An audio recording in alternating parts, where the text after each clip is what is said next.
Salamouka Canadada, bonjour et bonsoir en fonction de l'endroit où vous trouvez actuellement. Une fois de plus, nous allons pénétrer dans les sphères de la connaissance interdite. L'enseignement que je vais aborder tout à l'heure, présentement, va, comme dans l'habitude, subjuguer, constiper, déranger, perturber et en même temps transcender la conscience de beaucoup de personnes. C'est sur Marie, mère de Christ face aux sorcières. Vous savez que quand vous tapez Marie, mère de Christ, on va vous présenter une femme quasiment avec la lumière autour d'elle, l'arc-en-ciel autour des pieds. On va aussi vous présenter, d'autres aussi diront que Marie est celle donc, on fait allusion dans le livre de Jérémie, donc d'autres appellent Jérémie dans les Bibles classiques, sur la personne, on va dire, par rapport à cette Marie, d'autres diront que c'est la reine du ciel. Vous voyez, des personnes qui se disent pasteur, révérend, bishop, maréchal, apôtre, diable, prophétesse inspirés, des pseudo-youtubeurs, les Dieu m'a dit, le Saint-Esprit m'a mis à cœur, vont venir vous expliquer que, comme je dis, Marie serait la reine du ciel, dont fait allusion dans ce qu'on appelle l'Ancien Testament. Et pourtant, la reine du ciel, c'était une démon. Ça, j'ai déjà démontré aussi. Donc, l'histoire de celle qu'on va appeler Marie, donc de son vrai nom, Eyumé, elle était noire, car la spiritualité est une question de race. Euh, L'histoire de Marie est méconnaissante pour beaucoup de personnes. D'autres vont dire que Marie est la mère de Dieu, donc Dieu aurait une mère, et en même temps que Marie est en même temps au ciel, et que les catholiques aussi vont prier Marie, vont faire un culte, vont rendre un culte à cette femme. Donc, dans les Bibles actuelles classiques, cette femme, elle est quasiment effacée. On va juste parler d'une jeune femme qui a été fiancée à un homme qui s'appelle Joseph, comme je vous ai déjà montré dans la précédente vidéo live. Une femme qui, en même temps, on ne parle pas beaucoup d'elle. On va parler d'elle quand elle est enceinte. Quand l'ange Gabriel, avant d'être enceinte, l'ange Gabriel va l'apparaître, va lui dire que tu seras enceinte, tu vas enfanter, tout ça. Et en même temps, on va aussi parler d'elle au moment où ce fameux Christ, donc Jésus Yoshua, dans les versions classiques, avait 12 ans. Il est allé dans le temple, il a commencé à poser des questions aux sages là-bas, là, et Marie était inquiète. Donc, tu vois, vous voyez ces genres de choses. Et aussi quand euh, Marie va dire à Jésus dans les Bibles classiques, fils, ils n'ont plus de pain, là, Jésus, il va répondre, femme, qu'y a-t-il entre toi et moi? Donc, en gros, quand vous lisez les évangiles, on vous montre que Marie est quasiment effacée. Elle est sans importance, à part peut-être qu'elle est portée plutôt le Christ, selon les Bibles classiques. Mais à part ça, Marie n'a aucune importance dans les Bibles actuelles classiques, parce que Jésus dit, femme, qu'y a-t-il entre toi et moi? Et en même temps, le même Jésus dans les Bibles actuelles classiques dit que Satan n'a rien en lui. Donc, vous voyez, c'est comme s'il comparait Marie, cette femme, à un adversaire, à quelqu'un qui ne veut pas, qui ne lui veut pas du bien. Donc, ici, comme j'ai dit, on va entrer dans Marie, mère de Christ face aux sorcières. C'était une femme dans la vraie histoire. Elle a livré beaucoup de batailles spirituelles bien longtemps avant que elle ne puisse être enceinte plutôt, enfanter, c'est-à-dire le vrai Christ, donc il savait que le vrai Christ noir. Elle a eu beaucoup de combats dans son enfance, dans sa jeunesse, dans son adolescence et aussi quand elle a grandi, même au moment où elle avait accouché Dieu qui savait, plus tard, elle a toujours eu des combats, elle a mené des combats. Elle n'était pas seule quand elle menait les combats, elle était aussi avec sa cousine, ce qu'on va appeler Elisabeth, Isabelle dans les bibliothèques classiques, mais de son vrai nom c'est Kakane. Pour cela, on va aller dans le livre mystérieux, la face cachée de Biblical Attentivity, le code révélé de la Bible authentique. L'enseignement va se baser sur plusieurs phases. La première phase, premièrement, est de parler de la pleine lune liée aux forces occultes. Vous voyez, deux fois, on va vous présenter la lune. D'autres diront que le croissant de lune, quand il y a une croissante de lune, c'est la période où il y aura certaines religions qui vont accomplir certains rites. Tandis que quand il y a la pleine lune, on a beaucoup associé la pleine lune, ce qu'on appelle la pleine lune, avec les mouvements mystiques. Pourquoi? Parce que selon l'imaginaire de certains, à la période de la pleine lune, il y a le syndrome de Lycaon. Donc, les Lycaons, c'est, on va dire, les loups-garous, les gens qui sont atteints de ce syndrome-là, qui vont regarder la pleine lune, ils vont se transformer. Ça symbolise tout simplement, symboliquement, une possession démoniaque d'un démon en forme de qui va posséder quelqu'un et pendant la pleine lune, parce que la pleine lune, elle est liée aussi aux forces occultes. Ça, c'est la phase 1. Koudoumane chapitre 8 au verset 1. Parce qu'avant de parler des sorcières qui vont se faire, qui vont lutter contre Eyumé, qui auront envie de euh, affronter Eyumé, donc Marie, il faudrait d'abord parler de la pleine lune, parce que c'est très important. Donc, Koudoumane chapitre 8, verset 1, il est dit, un soir de Idjedje, c'est-à-dire pleine lune, au milieu d'une forêt ténébreuse, près d'un grand baobab, virgule, des sorcières se prosternèrent en direction de la lune mystérieuse en invoquant Ewekedi Bondene Mampong, entre parenthèses, la fausse divinité démon lunaire. Donc, les sorcières ici, à l'époque de Eyume, c'est qu'on va appeler Myriam Marie dans les versions classiques, à un moment donné, elles se sont concertées pour pouvoir éteindre la flamme que Eyume et Kakane ont allumée dans la région et on va dire, dans le territoire. Les sorcières ici avaient pour but d'éteindre cette flamme, d'éteindre cette lumière que Eyume amagasinait avec. Parce que Yume, elle était une femme très sainte, et y compris aussi sa cousine Kakane, et aussi il est parenté. Donc, elles avaient coutume d'enseigner les jeunes femmes dans le mystère de la pureté, le mystère on va dire, de la transcendance, pouvoir transcender les consciences, afin de répandre le verbe de l'Oba, donc de purifier les autres femmes qui vont vivre dans la souillure, qui vont vivre dans la mort, on va dire, la mort spirituelle.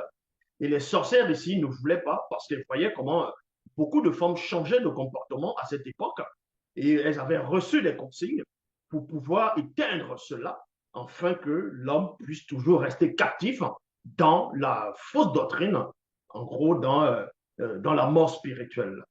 Donc, en cela, ces sorcières, elles vont se concerter parce que les sorcières, c'est quoi? Ce sont des personnes, ça peut être des blancs, des sans mêlés, des blanches sans mêlés métisses qui vont, à un moment donné, être initiées dans le monde occulte, c'est-à-dire par d'autres personnes, en la rencontre de leur génie, donc d'autres diront des totems. C'est ça les sorcières. Donc, et dans la branche de la sorcellerie, il y a plusieurs dimensions, il y a plusieurs portes, il y a plusieurs sphères. Donc, premièrement, quand on t'initie dans les sciences occultes, tu vas porter un titre, on va appeler sorcier, tout ça là, à la base, sont des sorciers. Maintenant, et dans la sorcellerie, en tout cas par rapport à une branche très ancienne, plus tu avances, maintenant le sorcier va porter un nom qui correspond à son initiation finale. Dans la sorcellerie, en tant que sorcier, tu peux rester en tant que sorcier suprême ou tu vas porter le titre de sorcier directement. Vous voyez? Porter le titre de sorcier directement. Et dans la sorcellerie, tu peux faire la sorcellerie, plusieurs niveaux de sorcellerie. D'autres vont porter le titre de magicien. Un magicien, c'est toujours un sorcier. Un enchanteur, un nécromancien. Donc, plus on parle des femmes ici, des sorcières, une nécromancienne, ainsi de suite. Mais à la base, ce sont des sorcières. Ouais, exactement comme on va dire des fauves. Vous voyez, à la base, on peut dire des fauves. Et parmi les fauves, il y a le lion, il y a la panthère, il y a la jaguar, le puma, le tigre, ainsi de suite. Et dans le monde occulte, c'est la même chose. Donc, ces femmes ici, c'était des grandes sorcières qui étaient déjà initiées dans la haute sorcellerie. Elles avaient la capacité de voir les guides, c'est-à-dire les démons, et de pouvoir aussi invoquer les démons, faire des incantations. Elles étaient très avancées dans le domaine de la spiritualité occulte, c'est-à-dire les sciences occultes. Et comme j'ai dit, elles ont reçu pour mission de, premièrement, éteindre la flamme que Eyume et Kakane ont allumée. Et pour cela, ils vont se concerter, comme leur habitude, afin de lancer une attaque, de se lancer face à Eyume, c'est-à-dire un combat spirituel, un combat mystique. Et c'était durant la pleine lune. Des sorcières prosternaient en direction de la lune mystérieuse en invoquant Ewekedi Bondene Mampong, donc la fausse divinité démon lunaire, des blancs et des sans mêlés métis. Donc, vous voyez, c'est ça, comme je dis, la phase 1, c'est la pleine lune qui est liée aux forces occultes. On va aller dans Doumbissé, chapitre 1, verset 1032 à 1039. Doumbissé, c'est celui qu'on va appeler Enoch dans les canons, ou dans plus les canons, c'est-à-dire, oui, dans les canons, dans l'Ancien Testament et dans ce qu'ils appellent le Nouveau Testament, pour faire allusion à Enoch, mais un petit fragment de son histoire, un petit passage, quoi. Mais ils ne disent pas tout, parce que s'ils mettaient les livres d'Enoch dans les canons bibliques, ça allait contredire le Messia, c'est-à-dire le El Machia, tout simplement de ce qu'eux appelaient Yahushua. Donc, Doumbissé était un noir, et son nom c'est, comme je dis, Doumbissé qui veut dire baptisé, et en même temps initié. Il était sorti de son corps, il a eu un voyage spirituel, étant hors de son avatar, il était dans son moi esprit, dans son corps esprit, par la permission de Dibangan et de Biedi, ces deux entités qui l'ont fait sortir euh, en gros, de son enveloppe charnelle, et on l'a fait visiter différents plans, pluralité du monde spirituel. Et là-bas, il va voir quelque chose, il va raconter plus tard, dans le 1132, il est dit un soir de pleine lune, au milieu de ma cour, virgule, c'est-à-dire quand il va rentrer de son voyage hautement spirituel, il va revenir sur la terre, dans le plan visible. Ça, c'était avant le grand cataclysme, avant la grande inondation, avant le grand métissage, avant le déluge, tout simplement, et la grande dérive des fragments du continent. Il va initier sa famille, il va initier ses enfants, il va initier sa femme. C'était le soir, au milieu, c'est-à-dire dans sa cour, qui était en même temps un grand jardin. J'étais là assis en compagnie de ma femme et de mes enfants, sous un grand manguier autour d'un grand feu de bois.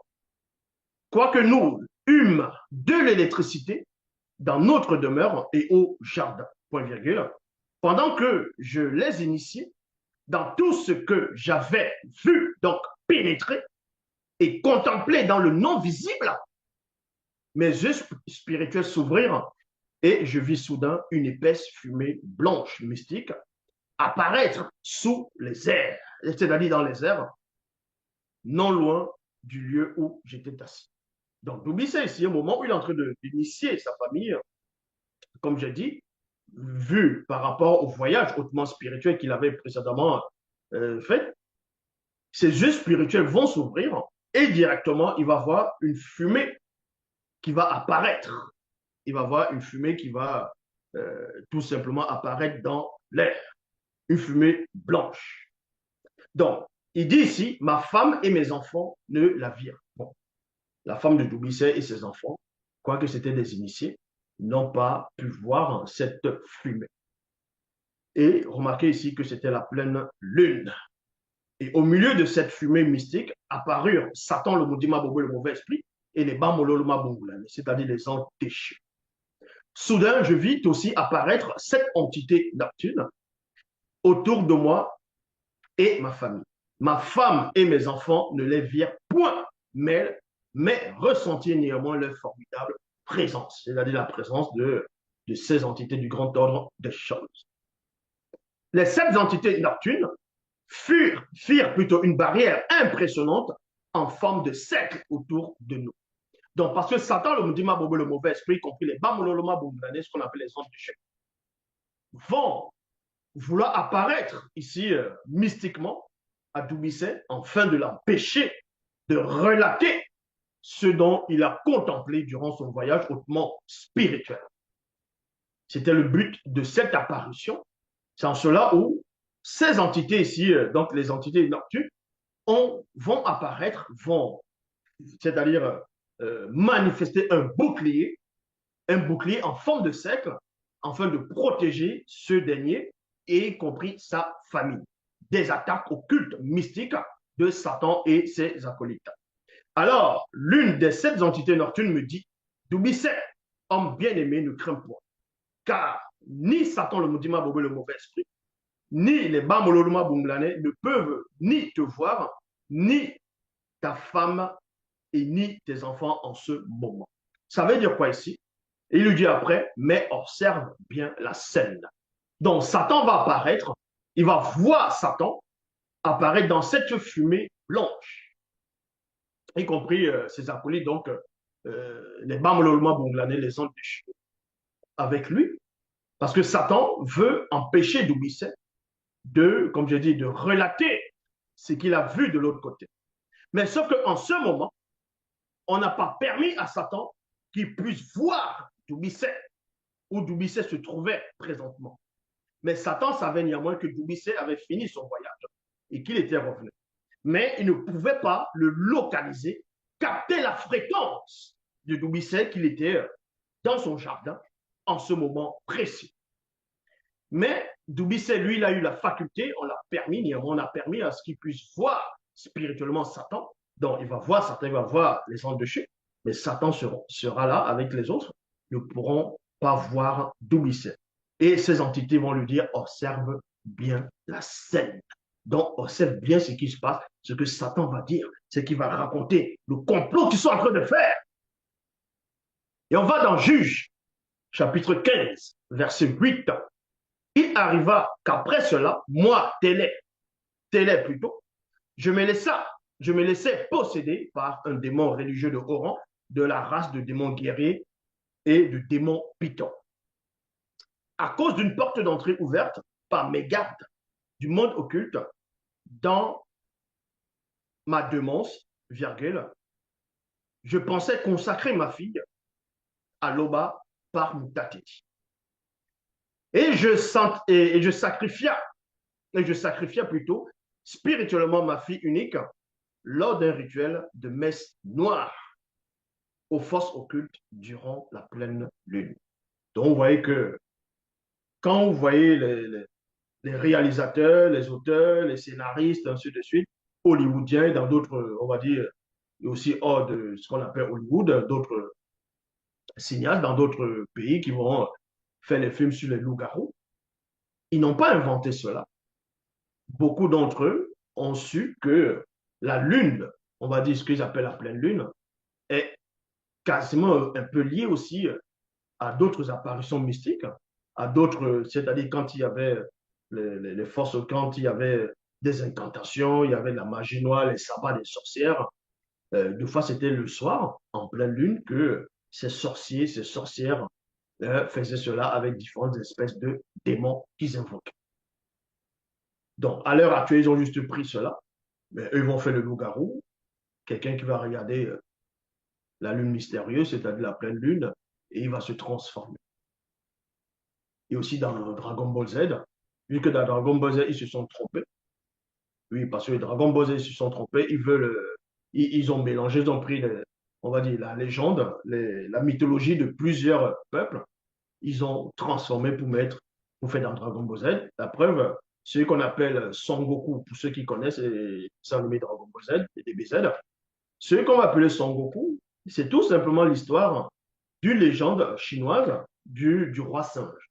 Le roi singe, parce que dans la légende du roi singe, ou le dieu singe, dans la croyance, on va dire, asiatique, de la branche des Chinois, le roi singe, c'est quoi? C'était une divinité. Comme on peut voir par rapport en Inde, celui qui va représenter le Hanuman, le dieu singe. Il y a Hanuman, le dieu singe, chez les hindous. Et aussi,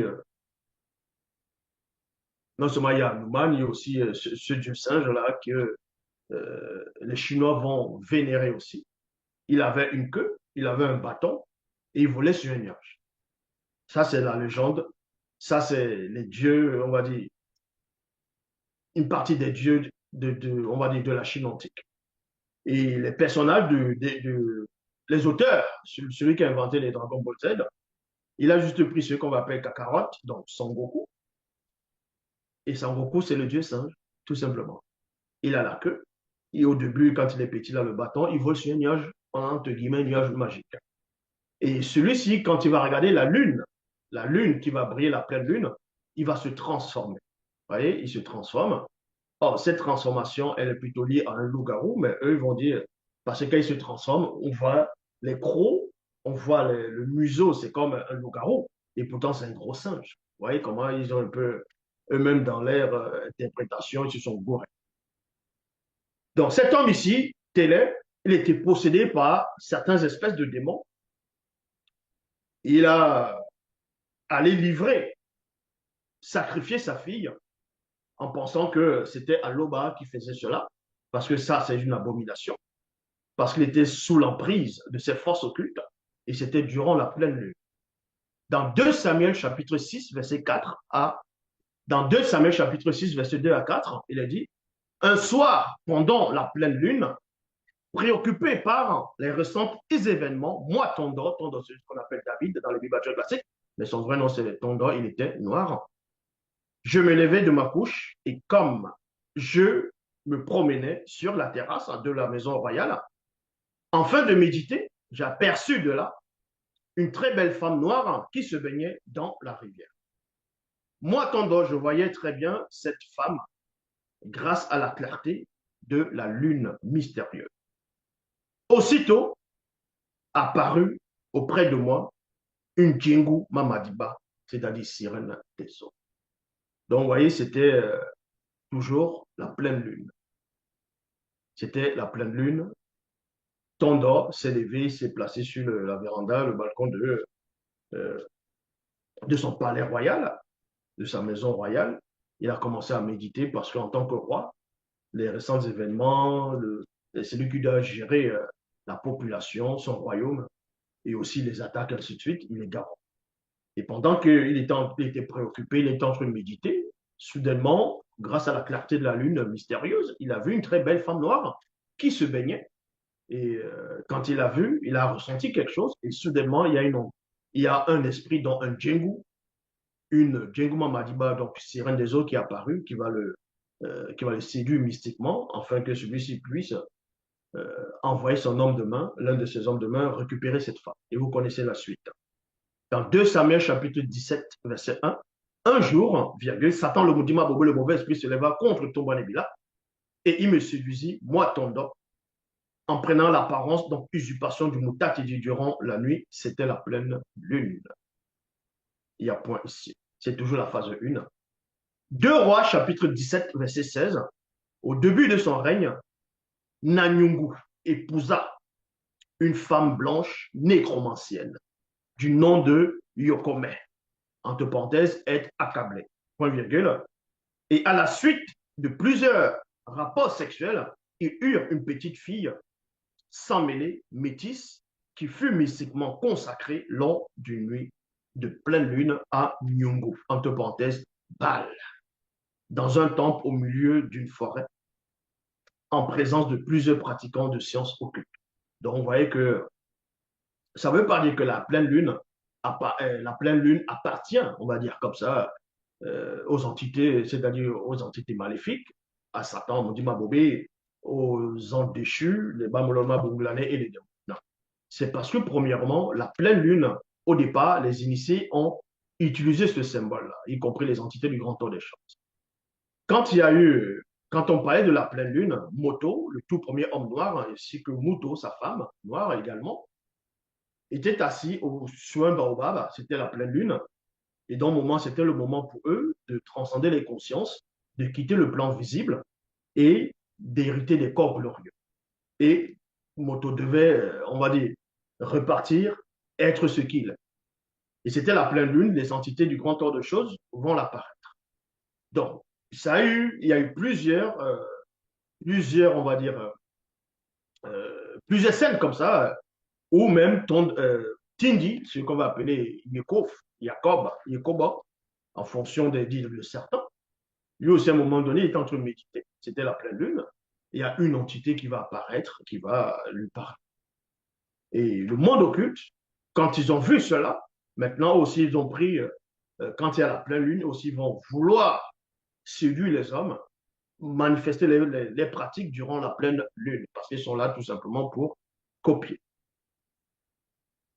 Kalatadubisset, le livre secret de Daniel, chapitre 1, verset 630, il est dit, durant la pleine lune, près d'un fleuve au milieu d'une forêt ténébreuse, les nécromanciennes, virgule, magiciens, sorciers, enchanteurs, astrologues, voyants et marabouts de Djambela Mundi, donc Bab, Ili, Babel, Babylone, se prosternaient en direction de la lune mystérieuse en évoquant le démon hybride. Ça, c'était la phase 1, la pleine lune liée aux forces occultes. Et ensuite, on va aller dans la phase 2. Donc, avant de parler de l'attaque des Yumé, vous devez maintenant savoir pourquoi c'était la pleine lune, c'était durant la pleine lune que les sorcières ont commencé à invoquer les démons dans le but d'aller attaquer Eyumé et Kakani. Donc, ce qu'on va appeler Marie et Élisabeth. C'était durant la pleine lune. Dans la phase 2, apparition des démons après incantation des sorcières. Dans Koudoumane chapitre 8, versets 2 à 21. Il est dit, soudain une épaisse fumée blanche et nauséabonde apparut. Donc, premièrement, à l'époque de Doubisset, il va voir une fumée blanche qui va apparaître, et ensuite, au milieu, il va voir Satan, le mauvais esprit, et les Bamololma Bongla. Mais à l'époque de Yumé, des sorcières vont faire des incantations. Les incantations, ce sont des formules. Vous voyez, elles ont su capter la fréquence pendant l'initiation des sorciers. On va les apprendre des formules pour pouvoir invoquer chaque espèce de démon qui sera lié à leur initiation. Donc, les incantations, c'est de capter la fréquence. C'est là d'utiliser des mots pour capter la fréquence, les vibrations de la fréquence du démon qui est invoqué. Ça ne veut pas dire que si vous faites les incantations pour pouvoir invoquer une sirène des eaux, forcément un démon python va apparaître. Ce n'est pas ça, ce n'est pas le cas. Chaque incantation est liée à un démon approprié ou à un groupe de démons appropriés en fonction de l'initiation que le sorcier, la sorcière et les nécromanciens, ainsi de suite, ont reçu lors de leur initiation. Donc, ici, elles vont faire des incantations et les incantations, ce n'est pas abracadabra, comme on va dire, abracadabra, le lapin va sortir sur le chapeau, non, ça c'est n'importe quoi. Donc, soudain, une épaisse fumée blanche et nauséabonde apparut, et au milieu de la fumée apparut une multitude de démons pythons, d'imoutis, donc légion djinn, et des démons reptiliennes, entre parenthèses, démons religieux sous forme de dragons de haut rang. C'est pour vous montrer à quel point la puissance maléfique de ces sorcières était grande. Parce que pour un sorcier ou un magicien, une nécromancienne, pour pouvoir invoquer cette espèce de démon reptilien, c'est-à-dire de la race de dragon, il faut avoir un niveau spirituel dans le monde occulte très, très, très élevé. Parce que quand vous voyez dans Exode chapitre 6, verset 4, à l'époque de Boussi, même au temps de Boussi, on parlait des magiciens, des sorciers, des enchanteurs, ainsi de suite, nécromanciens, qui ont lutté, qui ont voulu lutter contre Boussi. Et ceux-là, c'était des magiciens de haut rang. Aussi, ils ont fait des incantations. Ils ont invoqué des démons reptiliens, forme de dragon. C'est pour ça qu'il faut savoir chaque démon. Parce que plus le démon est puissant, plus vous êtes élevé spirituellement, plus vous êtes fort spirituellement. Et c'est d'autres démons, c'est des démons supérieurs encore, en force et en puissance, et aussi en intellection par rapport à certains, que on va envoyer pour pouvoir éteindre votre flamme. Ça, il faut comprendre cela. Quand vous lisez dans les Bibles classiques, je prends toujours l'exemple pour les chrétiens qui vont regarder cette vidéo, pour comprendre, pénétrer ce dont je suis en train de parler. Parce que je ne parle pas pour parler, je dis ce qui est réel. Vous voyez dans les Bibles classiques, on parle de ce qu'on va appeler Paul de Tarse. Paul de Tarse, euh, après sa conversion, il a commencé à mener des combats, ainsi de suite. À un moment donné, lui-même, il a déclaré, selon les Bibles classiques, mais la vraie histoire se trouve dans le livre mystérieux, dans Bible. Paul de Tarse, dans les Bibles classiques, lui-même va déclarer qu'il y a un ange de Satan qui est venu le perturber, qui est venu le déranger. Dans la d'autres versions, on dit une échade dans la chair. Et il dit 3 fois, il a prié le Seigneur pour que le Seigneur éloigne cet ange-là déchu de lui. Et le Seigneur, dans les Bibles classiques, va lui dire, seule ma grâce te suffit. C'est pour vous montrer un aperçu Pourquoi Paul de Tarse dans les Bibles classiques va faire allusion à un ange de Satan? Pourquoi il ne fait pas allusion à un démon? C'était pour vous montrer à peu près le degré de spiritualité, donc le niveau de spiritualité qu'il avait atteint. Mais la vraie histoire, c'est dans le livre mystérieux. On vous donne l'espèce de cet ange déchu. Quelle catégorie d'ange déchu c'est qui est venu déranger Essambin de son vrai nom. Donc, plus vous êtes élevé spirituellement, plus ils enverront des démons haut placés de différents aspects et formes. Donc, quand vous voyez que votre vie spirituelle, aujourd'hui, vous êtes un peu ça va, vous arrivez à résister à la tentation, aux épreuves, aux circonstances, issues des démons de circonstances, ça veut dire que votre niveau spirituel a pris le dessus sur ces démons qui sont là. Mais 3 mois après, vous avez l'impression que les mêmes épreuves, les mêmes tentations se sont amplifiées et ce n'est plus la même chose. Et vous vous sentez un peu affaibli. Vous dites, mais avant je résistais, pourquoi j'y arrive plus? Parce que les démons que vous avez pu résister sont partis et d'autres sont revenus. D'autres encore plus perfides, plus forts, plus puissants, plus stratèges sont venus. Et vu que vous pensez que la même façon que vous avez lutté, la même façon que vous avez résisté, c'était la même façon, vous allez toujours utiliser les mêmes tactiques. Non. Le démon, il s'adapte. Mais vous, vous avez du mal à vous adapter. Le démon, il change. Mais vous, quand vous avez un truc, vous restez sur la chose, vous ne voulez pas avancer. Le démon, il change de tactique. Donc, c'est d'autres démons qui vont venir. Mais vu que vous n'avez pas la vision, vu que vous ne captez pas la fréquence, vous dites que je vais résister encore. Pareil. Je vais encore résister.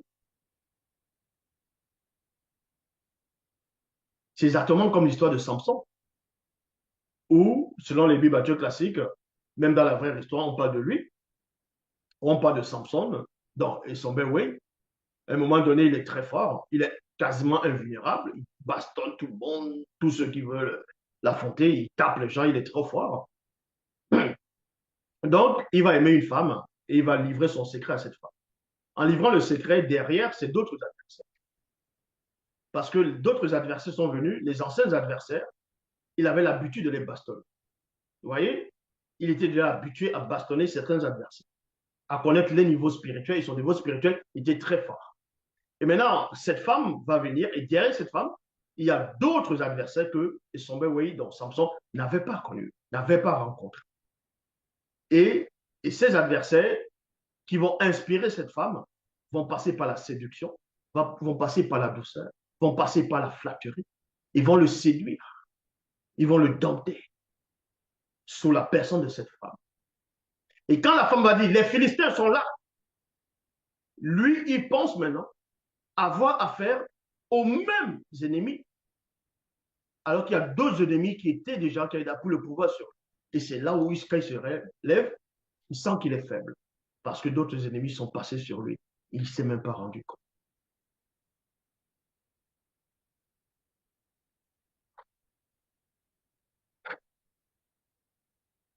Donc, les sorcières ici, parce qu'elles ont vu Eyumé, elles ont vu la force, la puissance que Eyumé a magasiné, dégagé dans son quotidien.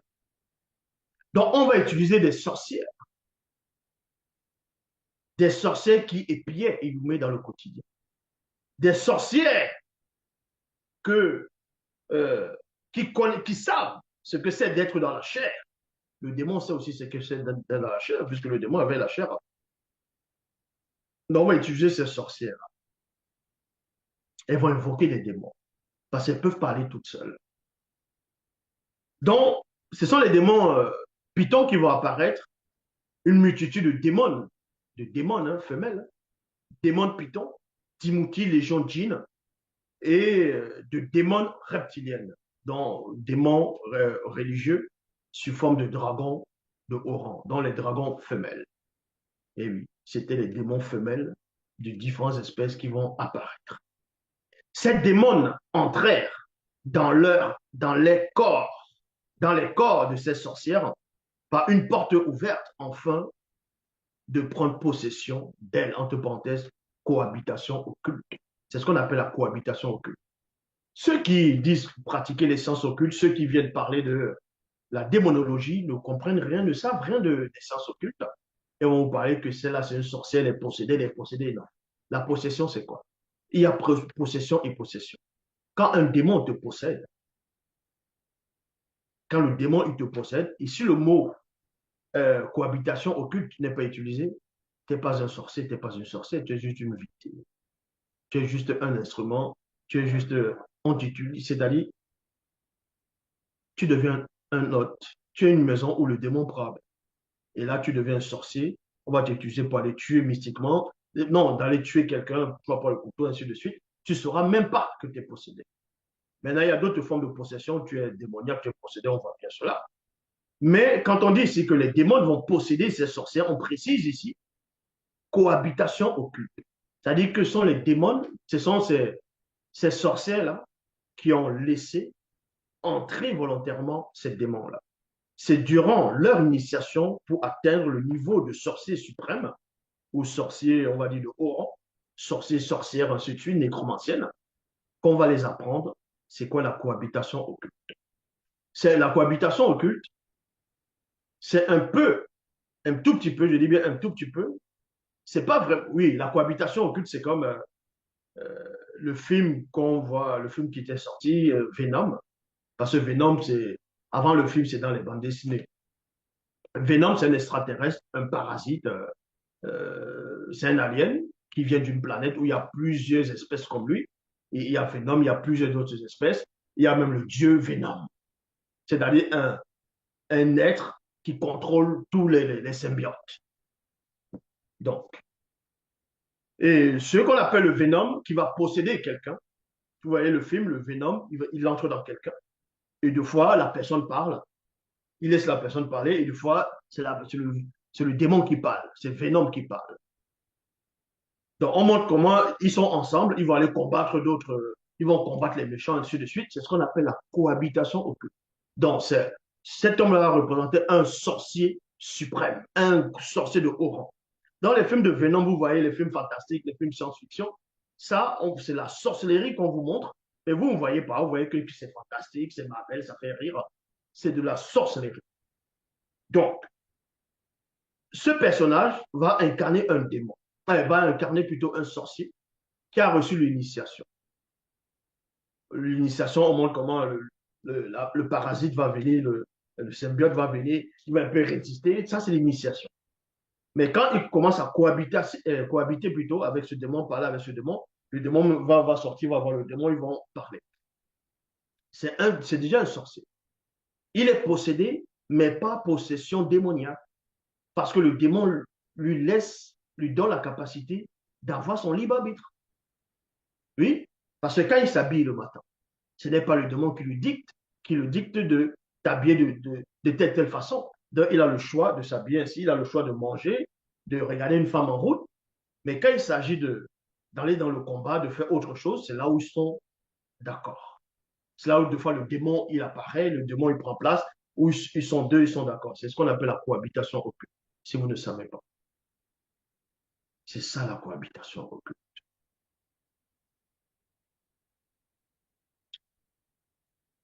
En cela, on va aller dans la phase 3. Donc, avant que les sorcières n'aillent affronter Eyume, elles vont d'abord s'apprêter. Parce que c'est ce qu'on les enseigne dans la sorcellerie. C'est ce qu'on les enseigne dans l'école occulte, dans les arts des sciences mystiques. Avant d'aller au combat, il faut connaître un adversaire. Vu qu'elles connaissent ce qui est Eyume, elles vont se préparer d'abord. Elles vont se concerter, et invoquer différentes espèces de démons. En fonction de leur initiation, les démons vont habiter, vont prendre corps, vont entrer en elles-mêmes, la cohabitation occulte, et ensuite maintenant aller combattre. La phase 3, la sortie mystique.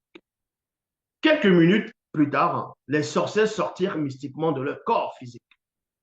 En esprit, pour se rendre vers Kakane et moi, afin de nous réduire en silence, au silence. Ça veut dire quoi ici? Le démon, premièrement, quand ils vont faire des incantations, les démons vont entrer de la cohabitation. La première porte qui est la porte extérieure. Mais toi, quand une sorcière va faire une incantation et le démon apparaît, toi, tu ne verras pas le démon parce que le démon n'est pas physique. Le démon est spirituel. Il est esprit. Donc, tu passes à côté, tu vas avoir une femme qui est en train de parler seule. Tu vas dire, ah, elle est folle. Et pourtant, elle est en train de voir un démon. Et le démon, maintenant, va entrer en elle. Va entrer en elle dans quel côté? Sans t'ouvrir les yeux, tu verras que le démon est en train d'entrer dans son corps. Oui, c'est. Mais le démon va se loger quelque part. C'est comme une maison. Quand tu entres dans une maison, il y a la chambre, il y a le salon, il y a les salons, il y a les salons, il y a les chambres, il y a la salle de bain, toilette, et ainsi de suite. Il y a plein de pièces. Mais il y a une pièce où tu dois réellement entrer, où tu dois te reposer, tu dois faire des choses. Dans le démon, il entre, il prend le possession, c'est-à-dire il ça, la cohabitation occulte dans l'esprit de la personne.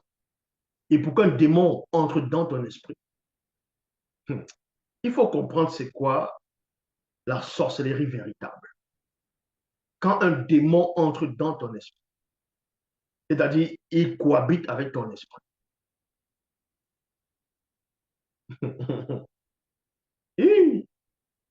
Et que en même temps qu'il cohabite avec ton esprit, on appelle ça la cohabitation occulte.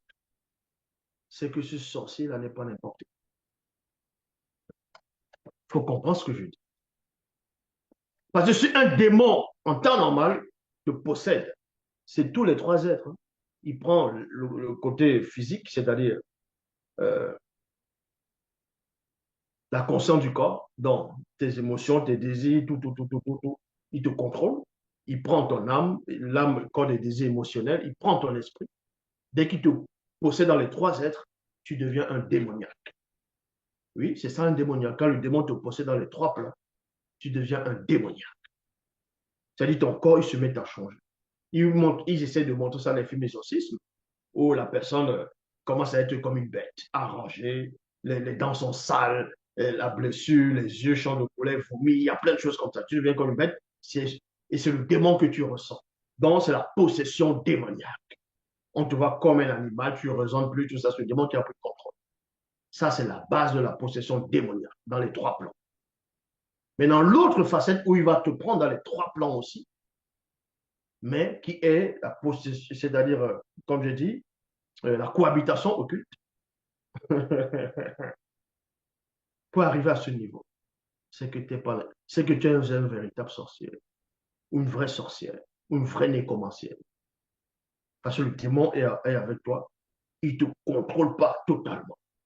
Mais toi, tu penses que tu contrôles le démon et pourtant, tu es sous son emprise. Hein. Mais il te laisse un libre arbitre. Donc, tu penses avoir ce libre arbitre. D'aller faire des aromates, de manger ce que tu veux, oui. Mais tu es sous son emprise. Mais tu n'es pas démoniaque. C'est-à-dire que tu n'es pas possédé démoniaque. Démoniaquement. Donc, vous voyez, c'est pour ça que quand il y a la cohabitation occulte, le démon habite en toi en tant que cohabitation occulte dans la dimension de ton esprit.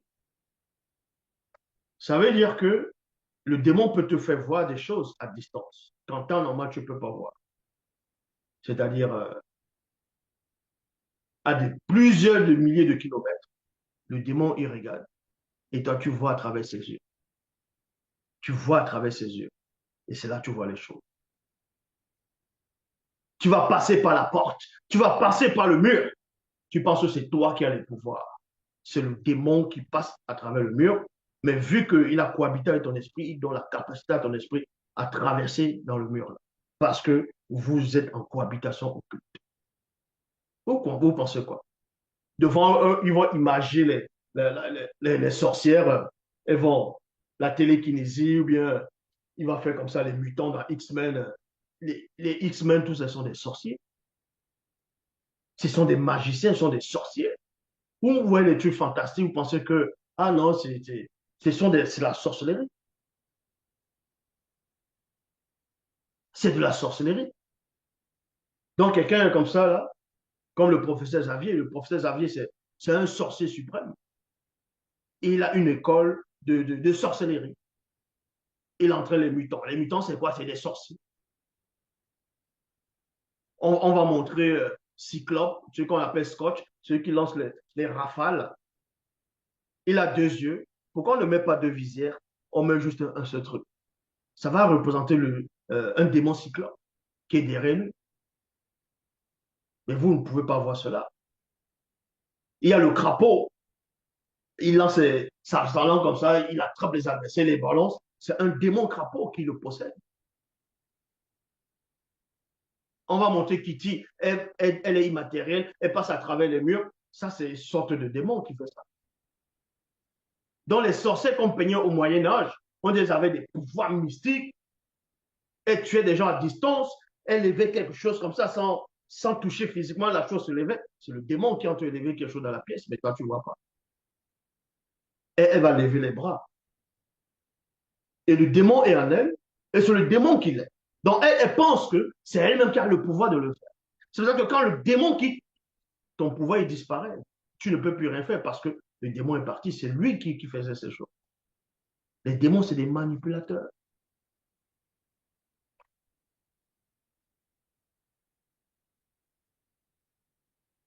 Dans la sortie mystique, dans la phase 3, quelques minutes plus tard, les sorcières sortirent mystiquement de leur corps physique en esprit pour se rendre vers Kakane et moi, afin de nous réduire au silence. En l'instant même où ces sorcières sortirent de leur corps, le cordon d'argent apparut et elles volaient mystiquement dans les airs en autre direction. Dans Eyume et Kakane ont bel et bien vu la scène quand les sorcières sortaient de leur corps. Elles ont vu le cordon argent. Elles ont vu le cordon d'argent. Elles sont sorties. Donc, ça sort parce que vous devez comprendre une chose. Pourquoi on parle de cordon d'argent ici, alors que le cordon d'argent est lié à l'âme? Et quand c'est l'esprit qui sort, on ne parle pas du cordon d'argent. Mais on vous apprend que ces sorcières vont sortir spirituellement. Qu'est-ce que ça veut dire? C'est à peu près le même phénomène que la Kisabé a eu. La Kisabé, ceux que vont appeler Jean, Johanna dans les Bibles classées dans le livre d'Apocalypse. Où à un moment, il disait euh, il était à Amos. Bon, il était, comment là? Oui, il était dans un endroit avec, il était tout seul. Il était ravi au jour du Seigneur. Dans d'autres versions, il est dit que c'était un dimanche. Dans d'autres versions, il est dit que c'était un dimanche. Que Jean se trouvait un dimanche. C'est pour ça que dans d'autres versions, on dit le jour du Seigneur. Donc, c'était dimanche. Dans d'autres versions, hein, je ne dis pas que l'expérience de Jean de Johanna, c'était vraiment un dimanche. Mais c'était un dimanche, selon les Bibles classiques. L'expérience que Jean avait eue. Voilà. C'était Patmos. Il se trouvait là-bas. Vous voyez, Satan ne veut même pas que je me souvienne des mots. Jean, qu'est-ce qu'il a fait quand il était ravi le jour du Seigneur? Dans la vraie version, la qui s'appelle plutôt, il est entré dans son propre esprit. Il est sorti de son corps. Ça veut dire quoi? C'est ton âme qui va entrer dans son propre esprit, dans ton propre esprit. Au moment où l'âme va entrer, l'âme sort pour entrer. Et c'est là où les Yumé maintenant, Yumé et sa cousine, vont voir le cordon argenté qui est lié à l'âme. Et l'âme va entrer dans l'esprit. Et c'est là où, après, dès que l'âme entre dans l'esprit, tu sors de ton corps. Et c'est là où tu vois. Maintenant, il y a un autre niveau très élevé où quand tu sors directement à l'esprit et que tu laisses ton âme dans ton corps physique, dans ton corps avatar physique, ça c'est un autre degré d'initiation. En l'instant même où ces sorcières sortirent de leur corps physique, leurs cordons d'argent apparurent et elles volaient mystiquement dans les airs en notre rencontre, en notre direction. Au même moment, des bateaux pédamoudi, donc prophètes au majeur, c'est-à-dire majeur de haut rang, donc prophète avec un P majuscule, et des initiés du peuple noir assistèrent au vol mystique de ces sorcières. Donc, quand ces sorciers sont sortis, il y avait aussi des prophètes de haut rang dans les bateaux pédants mondiaux et quelques initiés ont vu spirituellement, ont vu que ces sorciers étaient sortis de leur corps, ces sorcières. Ils ont vu comment étant dans les airs. Kakane et moi, Eyume, ainsi que les femmes qui adhérèrent à nos messages, étions assises, comme tous les soirs, sous un manguier, autour d'un grand feu de bois. Le vol mystique des sorcières ne pouvait guère échapper au regard vigilant des entités nocturnes qui ont pour mission de protéger le véritable peuple de l'Oba contre la sorcellerie. Vous comprenez que ces genres d'entités, donc entités nocturnes, Satan se méfie de ces genres d'entités, de ces espèces. Satan se méfie de ces espèces. Hein? Parce que quand on vient parler de la spiritualité, les gens vont dire les anges, les malaïkas. Vous savez quoi de la spiritualité? Il existe de différentes espèces de catégories d'entités, vous ne pouvez même pas imaginer, soupçonner l'existence. On va dans la phase 4. Les entités nocturnes. Soudain, 7 entités, on parle de 7 ici, 7 entités nocturnes firent leur apparition tout autour de Kakane, virgule, de moi et Yume, ainsi que des femmes qui étaient en notre présence. Donc, Eyume, qu'on va appeler Marie, mère de Christ, et Kakane, ce qu'on va appeler Élisabeth, mère de Jean-Baptiste, elles étaient assises. Elles étaient en train d'initier d'autres femmes dans le verbe de l'Oba, dans la pureté. C'était le soir, la pleine lune. Il y a des sorcières qui vont sortir, des sorcières, elles vont venir accompagner des démons de la cohabitation occulte. Il y a un groupe de prophètes majeurs et des initiés vont voir. Et pendant qu'elles vont venir, dans le vol mystique pour les attaquer, Yume et Kakane vont voir. Elles sont là assises, elles n'ont pas peur. Elles voient la scène, elles observent la scène. Et directement, soudainement, à une fraction de seconde, il y a cette puissante entité nocturne qui vont apparaître, qui vont faire un cercle autour d'elle, une sorte de bouclier spirituel autour d'elle, en forme de cercle. Kakane et moi vîmes cette 7 entités nocturnes avec leurs yeux, avec les yeux de notre esprit. Les femmes qui étaient avec nous ne les virent point, virgule, mais ressentaient néanmoins leur formidable présence avec un P majuscule. Les femmes qui étaient là ont ressenti une formidable présence des êtres spirituels, mais n'ont pas vu. Kakane et Yume les voyaient. Ils sont entourés de forme de bouclier. Vous voyez la protection. Même toutes les bombes thermonucléaires ne peuvent pas pénétrer ce bouclier. Depuis les airs, les sorcières avaient remarqué une formidable concentration de pure énergie, un champ de force spirituelle. Ça veut dire que la présence de ces entités nocturnes, 7, ont manifesté une sorte de bouclier, un bouclier de force dans les champs de force spirituelle. Et c'est ce qu'on va appeler l'aura, une sorte d'aura. C'est pour ça que les sorciers même au rang peuvent, par l'intermédiaire des démons, voir cette aura. Cette aura, c'est une sorte de lumière. C'est une sorte de protection, c'est un bouclier. Donc, elles vont voir cela.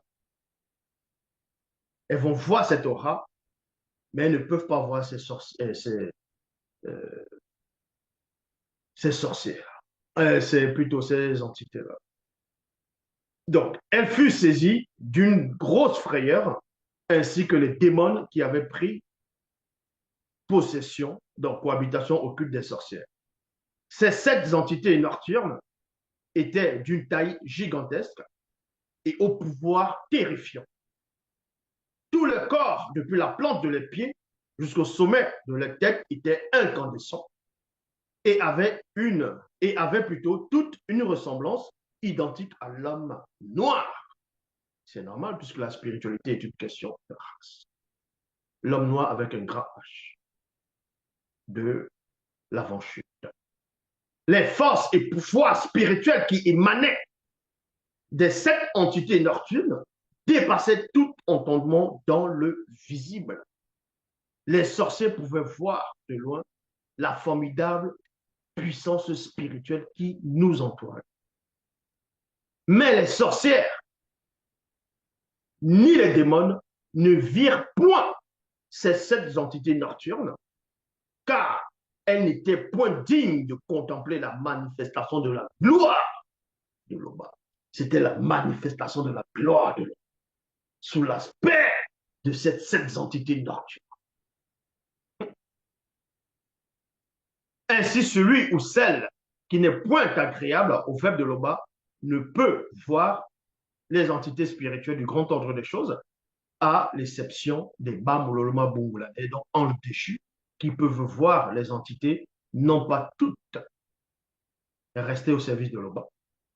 Quoique Bamololoma Bungula, les anges déchus, il reste néanmoins des êtres spirituels tout entiers. Ça veut dire quoi? Ça veut tout simplement dire que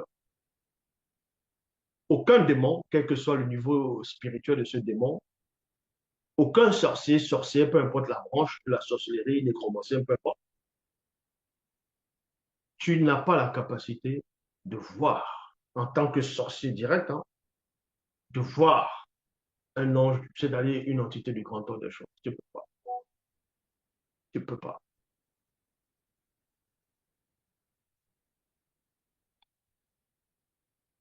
Satan, lui, peut. Les anges déchus, eux, ils peuvent. Mais pas toutes les entités qui existent. Parce que par rapport à, dans le livre de Samuel,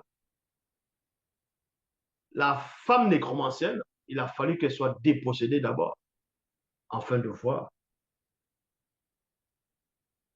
Il fallait qu'elle soit dépossédée d'abord. Ça, il faut comprendre ces choses. À l'instant, à cet instant, une des sept entités nocturnes fit jaillir de ses yeux lumineux une puissante rafale d'énergie incandescente sous forme d'onde de choc qui foudroya les sorcières et démons qui tombèrent d'un coup. Bah! D'un coup. Le bruit de leur chute plongea tous les sorciers et sorcières des environs dans un effroi total.